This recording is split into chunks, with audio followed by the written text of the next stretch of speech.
naik keretanya dari Jogja ke Surabaya. Halo Sobat Cendekia, selamat datang di podcast Manajemen Sumber Daya Manusia.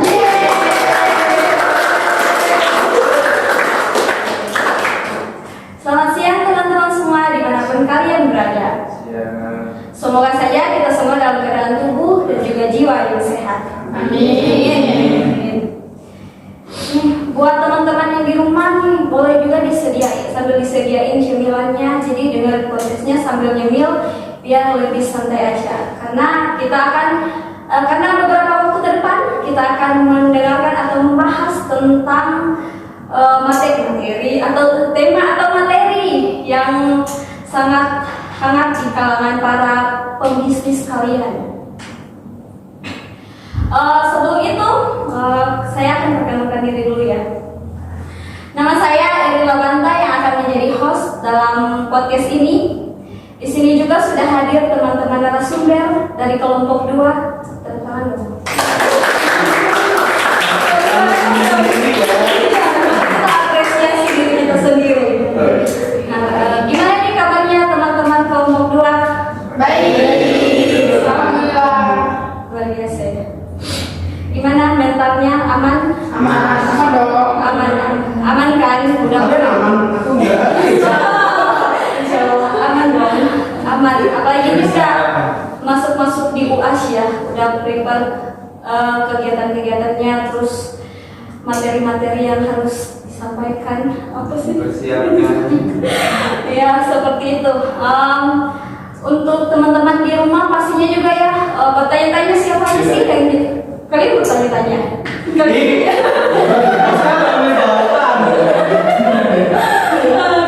Pasti teman-teman di rumah juga bertanya-tanya siapa aja sih yang menjadi narasumber kita saat ini dari teman-teman kelompok 2. Jadi kita akan kenal-kenalan dulu sama mbak-mbak sama mas-masnya di sini.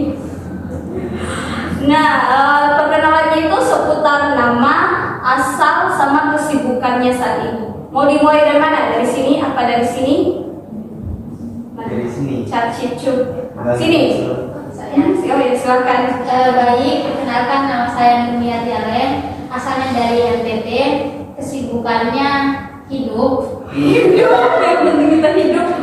Oke, next. Oke, perkenalkan nama saya Yana Sujantiana, asal dari Demak. Untuk kesibukan saya ya cari-cari info lokal yang bisa part time sama kuliah. Semoga diberikan Berjuang part-time. semangat berjuang part-time. Next untuk Mbak Kacamata. Baik, perkenalkan nama saya Naura Nazifa, asal Jawa Barat. Kesibukannya mencari kesibukan. Jawa Baratnya dari mana nih Mbak? Jawa Baratnya dari Indramayu. Indramayu. Sobat Indramayu. Next ya.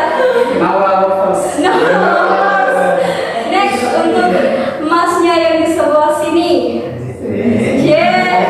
Monggo mas. Perkenalkan nama saya Agis. Oke, jadi Mas Ajis ya. Apa masnya? Mas siapa? Agis. Aziz. Oh ya Aziz, Mas Aziz. Mas Aziz. Nama pasnya. Oke, lanjut. Next. Saya asli Jogja dan kesibukannya ya melihat dan memandang. Sangat unik sekali ya masnya. Oke, next. Next buat Mas yang kacamata di sebelah sini. Ya, saya Abdi Riansyah dari Kalimantan Utara. Untuk sekarang sibukan kuliah aja. Kuliah aja. Kuliah aja enggak? Kuliah. Semangat kuliah. Nah, next untuk Mas yang terakhir. Oke. Selamat siang, aku Bani. Aku dari Brebes, Jawa Tengah. Tahu ya? Tahu. Iya betul, telur asin sama berambang. Enggak sih, bawang merah. Kesibukan sendiri ya kuliah. Ya kuliah aja sih. Kuliah. Satu, bernafas. Jangan lupa bernafas ya buat yang di rumah. Betul sekali. Next buat Mbak yang baju hijau. Halo, nama saya Majid Rafni, saya dari Demak tapi udah menetap di Jogja ya, dan kesibukannya hanya kuliah dan makan sama tidur aja. Semangat. Pakai C. Iya, pakai C, jangan pakai C, pakai C ya. Coba spell R-A-C. C, emang. Ada C sama ya.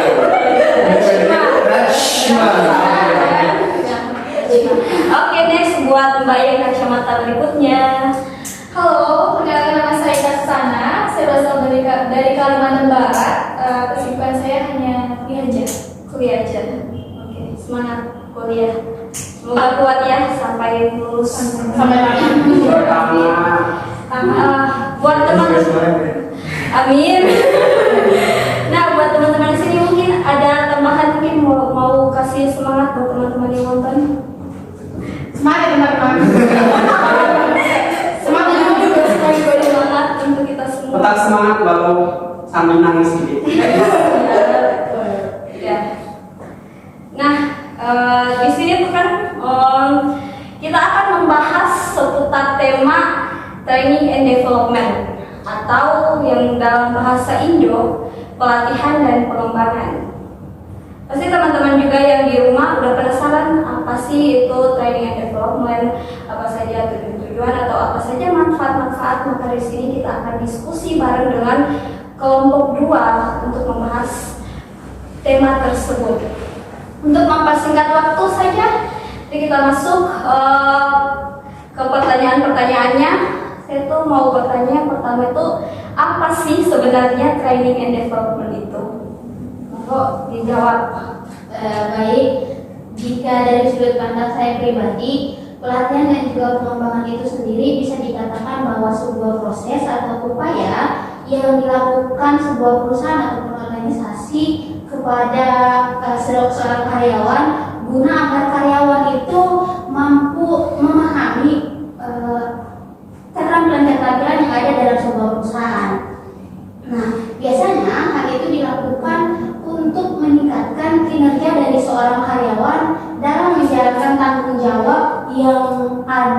jawab terhadap pekerjaan-pekerjaan tertentu yang diberikan oleh sebuah perusahaan gitu. Nah, kita tahu bersama ya bahwa kemampuan dari seorang karyawan itu merupakan sumber kekuatan bagi sebuah perusahaan, sehingga ketika perusahaan itu sendiri ingin mendapatkan profit yang banyak, tentu hal tersebut dapat dilakukan dengan meningkatkan pelatihan dan juga pengembangan bagi seorang karyawan secara efektif. Karena kan di dalam sebuah perusahaan atau organisasi pastinya memiliki tujuan ya. Nah, ketika ingin tujuan itu tercapai, maka pasti ada hal-hal yang harus dilakukan. Salah satunya adalah memberikan pelatihan dan juga pengembangan secara efektif kepada karyawan. Seperti itu. Oke, baik. Jadi seperti itu ya teman-teman, dari yang disampaikan oleh Mbak Nurumi tadi, bahwa pelatihan dan pengembangan itu adalah sebuah proses yang dilakukan oleh perusahaan untuk melatih skill-skill dari karyawannya dan sebagainya. Jadi sepertinya pelatihan dan pengembangan ini sangat penting ya. Jadi sebenarnya kenapa sih pelatihan dan pengembangan itu sangat penting bagi sebuah perusahaan? Menurut saya itu penting ya, karena khusus seseorang yang sudah masuk ke dunia kerja, apalagi untuk yang fresh graduate atau seseorang yang belum memiliki pengalaman, itu menjadi pelatihan itu menjadi sebuah yang utama. Karena ada pepatah kan yang mengatakan kalau bisa karena terbiasa. Nah, dengan adanya pelatihan itu kita membiasakan diri untuk melakukan apa aja sih yang harus dikerjakan untuk kedepannya, untuk perusahaan itu sendiri gimana gitu. Nah, terus dengan begitu juga dengan adanya pelatihan itu bisa melatih diri untuk terus mandiri, terus juga bisa lebih menguasai apa aja gitu. Terus juga jadinya bisa menyeimbangkan permintaan kerja antara permintaan kerja dari atasannya dan juga kapasitas kemampuan apa yang ya karyawan yang skill yang punya. Jadi gitu ya teman-teman, berarti ini penting-penting banget ya, apalagi khususnya untuk yang fresh graduate ataupun yang belum mempunyai pengalaman ya. Tadi juga kan ada sempat diomongin tuh di awal kan ada tujuan perusahaan. Nah soal tujuan perusahaan ini sendiri, bisa dijelaskan tujuan dari training and development-nya? Jadi, Bagi sebuah perusahaan. Ya bagi perusahaan ataupun bagi karyawan. Oke, silakan. Sebenarnya dari tadi juga udah dijelaskan juga ya terkait sempat menyinggung tujuannya apa tuh sebenarnya pelatihan dan pengembangan atau training and development di manfaat, terus di pengertian juga sempat disinggung. Yang pertama sebenarnya tujuan dari training and development itu tentang untuk meningkatkan skill karyawan. Jadi ketika skill karyawan meningkat, kan otomatis juga menguntungkan untuk perusahaan. Terus ketika jadi makanya dengan adanya training ini harapan dari sebuah perusahaan ya si karyawan dapat menghasilkan atau dapat dimanfaatkan perusahaan. Oke, berarti tujuannya itu untuk meningkatkan skill karyawan. Jadi perusahaan itu juga mempunyai keuntungan baik di material maupun non material. Tapi mungkin bisa ada tambahan dikit sih gini. Terkait sebenarnya training dan development itu agak mungkin ada sedikit perbedaan. Jadi pelatihan dan pengembangan. Kalau pelatihan sendiri itu sesuai apa yang sedang kita jabat gitu kan. Misal udah pelatihan nih buat kamu jabatannya manajer. Jadi terkait yang apa yang menjadi tugasmu atau job deskmu di jabatan itu. Tapi ketika ada pengembangan itu bisa kayak nggak hanya untuk hari ini tapi untuk kedepannya juga, kayak untuk tentang pengembangan tentang membangun relasi, tentang public speakingnya, tentang manajemen waktu bagi karyawan maupun untuk waktu untuk perusahaan itu sendiri. Oke, luar biasa sekali ya kok jawabannya. Kami kita apresiasi jawaban-jawaban yang luar biasa. Luar biasa. Detail. Detail banget. Nah, untuk mencapai tujuan tersebut nih, tentunya ada banyak tantangan dan juga ya ada masalah-masalah lah yang pastinya dihadapi. Lalu biasanya faktor-faktor seperti apa yang mempengaruhi training and development ini dalam sebuah perusahaan? Faktor-faktornya. Oke, silakan. Dalam training and development sendiri kan pasti ada yang faktor-faktor yang mempengaruhi ya, seperti ya. Nah yang pertama itu adalah dukungan. Nah dukungan ini sendiri sangat diperlukan sekali baik dalam kegiatan ini dan kegiatan ini pasti dan dukungan ini berasal dari manajemennya sendiri ya untuk training and development ini dengan mencapai apa sih tujuannya itu nanti, terus untuk yang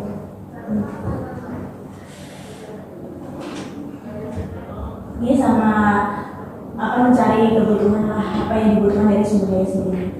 Nah yang kedua ada komitmen dari para spesialis dan generalis sendiri. Nah komitmen dari para spesialis dan generalis sendiri ini sangat diperlukan juga karena dari atasan sendiri kan perlu menjawab komitmen dalam job desk yang ada. Terus ketiga ada kemajuan teknologi. Dari kemajuan teknologi ini sendiri itu sangat berpengaruh sendiri bagi karyawan untuk dan pada atasan. Nah, atasan ini dapat mudah mengucapkan atau menyampaikan secara lebih mudah lagi dengan adanya kemajuan teknologi kepada karyawan. Seperti itu. Berarti itu baik dari pihak perusahaan maupun teknologi yang digunakan itu harus sangat ini ya, sangat mempengaruhi dari training and development ini. Ya. Oke. Nah, kita kan udah mengetahui nih apa saja itu training and development, terus faktor-faktornya juga tadi udah. Faktor-faktornya udah. Jadi menurut kalian perencanaan, pelatihan dan pengembangan seperti apa yang harus atau dibutuhkan oleh sebuah perusahaan? Silakan. Kalau menurut saya ya, pelatihan itu tuh seperti investasi suatu perusahaan kepada karyawan, kinerja atau sumber daya manusia itu sendiri gitu. Nah, dalam siklus manajemen pelatihan itu adalah suatu yang paling utama dilakukan dan dibagi menjadi 3 perencanaan.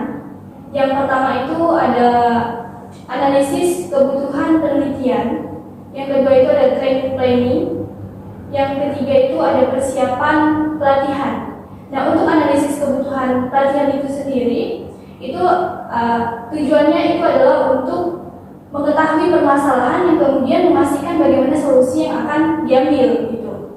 Nah, sedangkan untuk pengembangannya itu perlu dianalisis terlebih dahulu bagaimana kebutuhannya, dan di mana perencanaan utama dalam pengembangan itu adalah pada sumber daya manusianya, yang diawali dengan menganalisis, meramalkan, dan juga untuk menyebutkan bagaimana kebutuhan sumber daya manusia itu di saat ini untuk menyiapkannya di masa yang akan datang.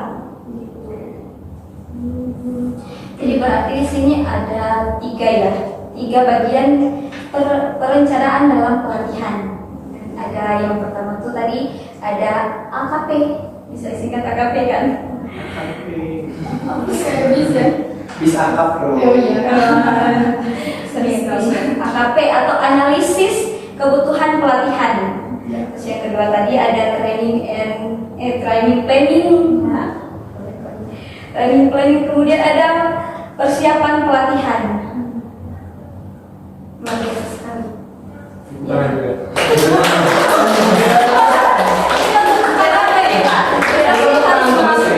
Kita harus mengapresiasi diri kita sendiri, mengapresiasi teman-teman kita, biar kita bertumbuh semakin baik ke depan. Siap, Amin. sangat positif ya. Harus hidupnya tidak positif. Diusahakanlah harus positif. Luar biasa. Luar biasa. Luar biasa sekali. Oke, next ya. Lalu untuk manfaatnya sendiri bagi perusahaan terkait training and development ini apa sih? Monggo, siapa yang menjawab? Saya akan menjawabnya. Silakan, dipersilakan. Terkait manfaat dari training and development ya. Nah, yang pada 5 manfaatnya itu, yang pertama itu meningkatkan produktivitas dan kreativitas kerja, dan kualitas kerja. Jadi karyawan itu di training dan diberi pelatihan dan diberi pengembangan itu agar karyawan ini dapat berkualitas dalam kerjanya, itu lebih berkualitas lagi, lebih baik lagi gitu loh. Nah, kayak gitu. Nah, yang kedua itu ada memperbaharui pengetahuan dan keterampilan seorang karyawan. Jadi karyawan itu kalau misalnya ada di trainingin, itu tuh pasti kan dapat pengetahuan baru nih dan pengalaman baru juga kan, kayak gitu. Terus yang ketiga, menumbuhkan efektivitas yang berkaitan dengan pengambilan keputusan atau problem solving, yaitu kalau misalnya si karyawan ini diberi pelatihan dan pengembangan ini, nanti di masa yang akan datang tuh kalau misalnya ada apa-apa tiba-tiba nih, nanti dapat mengambil keputusan dengan bijak, kayak gitu. Terus yang keempat, dapat mengurangi ketakutan menghadapi masalah di masa yang akan datang juga. Kalau misalnya tiba-tiba ada masalah dan dia diberi tanggung jawab nih sama atasannya, diberi tanggung jawab penuh, sehingga si karyawan itu dapat berlangkah atau mengambil keputusan sesuai dengan yang baik gitu loh, sesuai dengan karyawannya sendiri itu. Terus yang terakhir, meningkatkan proses dalam menemukan keputusan dengan sigap dan tepat. Nah itu aja menurut saya. Oke, berarti ini ada 5 ya tadi? Iya. Ada 5. Saya mau sebutkan ini, saya lupa. Agak kurang positif ya. Baru diuji lagi. Ya, pada intinya ya manfaatnya itu buat kelangsungan di perusahaan. Iya. Sama karyawannya. Iya, Kayak gitu. Oke, kemarin kan waktu tahun 2019 itu kan ada yang namanya COVID, terus ada apa ini saya disrupsi. Masih. Iya kan? Ya, Iya dong, iya aja. Disrupsi yang kayak gimana, kayak banyak tuh perusahaan-perusahaan yang harus tutup atau bangkrut gitu kan. Nah, kalau menurut kalian untuk pemberdayaan sumber daya manusia ini, untuk mengatasi permasalahan, sistem apa sih yang harus dilakukan oleh sebuah perusahaan untuk memperlancar operasi perusahaannya? Saya yang menjawab ya. Oh, silakan Mas Emil. Untuk menjaga kelangsungan perusahaan agar bisa berarti bersaing dengan perusahaan lain, yaitu mungkin diadakan pelatihan dan pengembangan, karena sumber daya manusia merupakan modal kekayaan maupun elemen yang paling penting setelah analisa dan pengembangan, di mana terdapat waktu, tenaga, dan juga kemampuan yang digunakan sebaik mungkin guna menyeimbangkan dan menyeimbangkan dan menjaga kelangsungan perusahaan tersebut agar tidak bangkrut, gitu ibaratnya. Itu sih menurut saya. Oke, berarti ini harus tetap seimbang ya, Iya. antara perusahaan dan juga karyawannya itu. Jadi berarti bermanfaat sekali. Sangat bermanfaat sekali ya pelatihan dan pengembangan.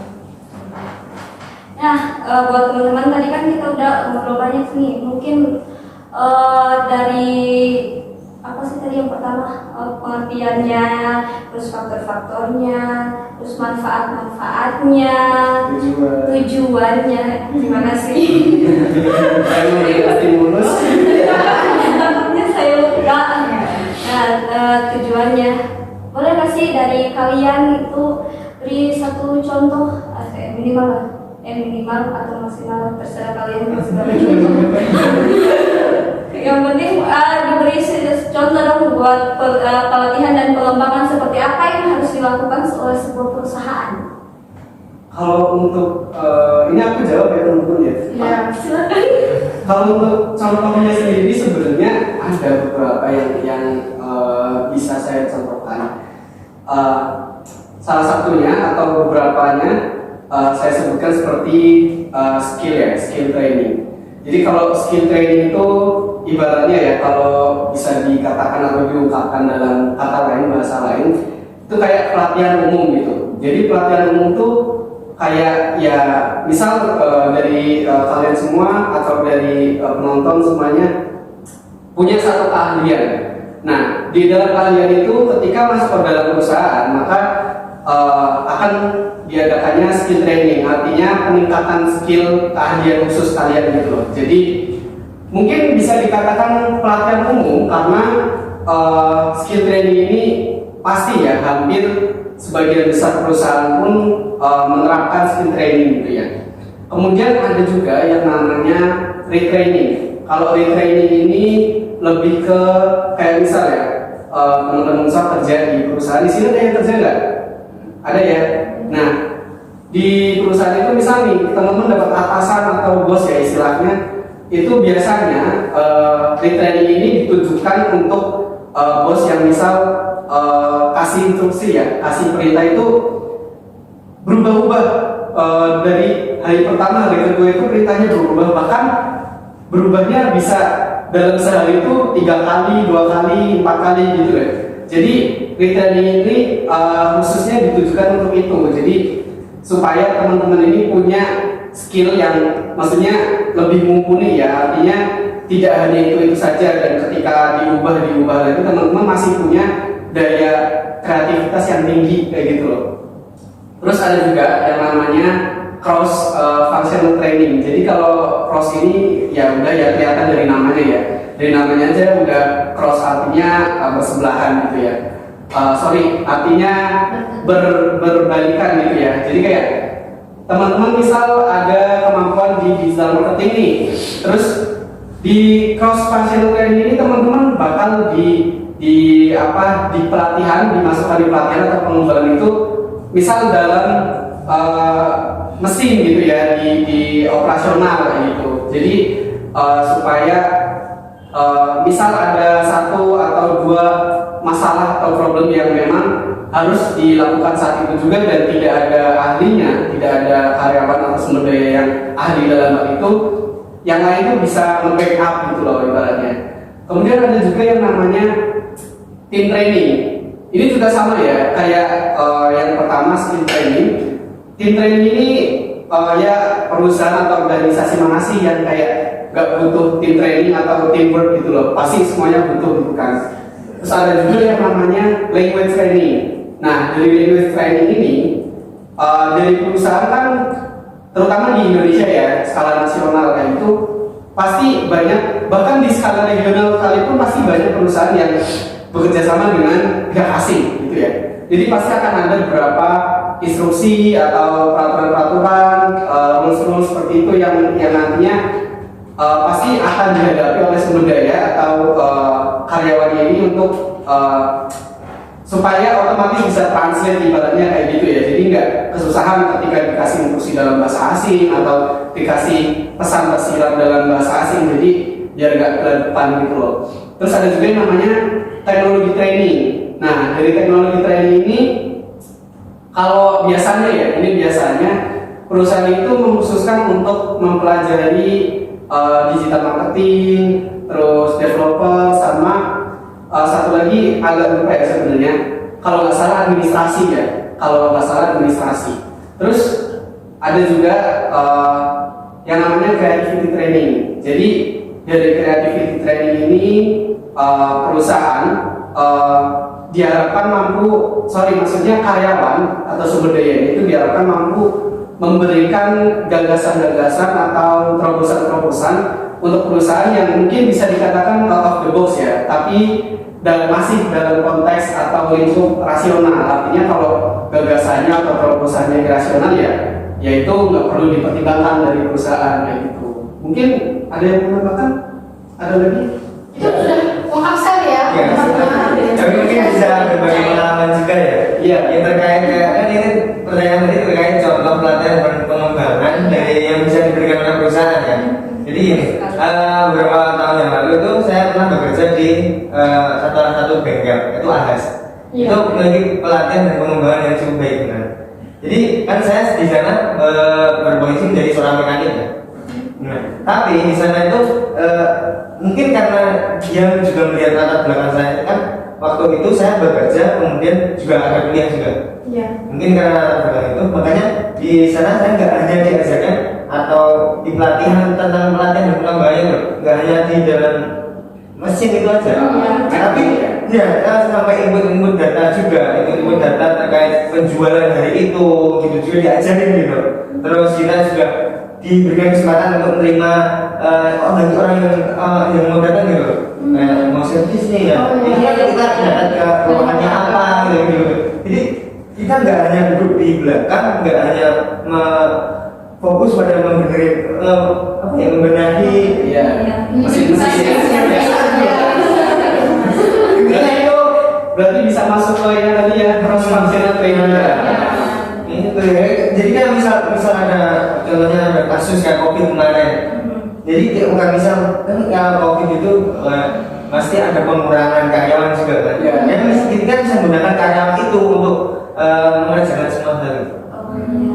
Ya, kan operasional perusahaan tetap berjalan ya. Iya. Berarti ini sangat memberdayakan karyawannya. Ya, betul sekali.